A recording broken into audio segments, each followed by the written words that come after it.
Your captain has a distressing fact for you. We haven't had a single good idea for Season 3, and all but the balloon were bad or worse ideas.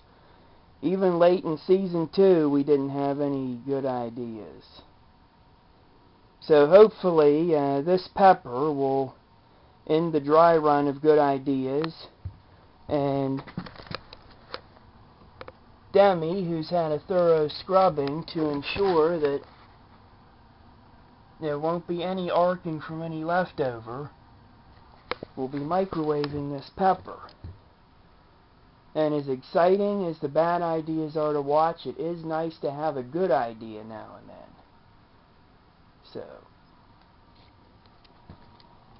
into the microwave with the pepper. Put right square in the middle of the plate like so. And gonna shut the microwave. And gonna shut off the lights. Put it in for 2 minutes. And again, I'm gonna get out of Dodge because I have no idea whether it'll just behave itself or explode violently. But it's only a pepper, what can it do? Right, time to put her in for 2 minutes and see if this is a good or bad idea. Hope it's a good one.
Right, let's examine what we did. From my vantage point, everything looked fine, but let's open her up and see. First, turn the lights back on. Right, open the scope up. Pepper looks relatively unchanged, but hope it don't explode when I touch it. Nope. Looks heated up nicely. It feels heated up nicely, and the sides of it are a little dirty from other crap in the microwave, but come on, this is definitely a good idea. So, is a pepper safe to try at home? Absolutely. In fact, I recommend it. You heat up your peppers so that you can have hot pepper on whatever, not hot pepper, but hot sweet pepper on your food without actually having to cook them. So yes, it's a good idea to microwave your peppers.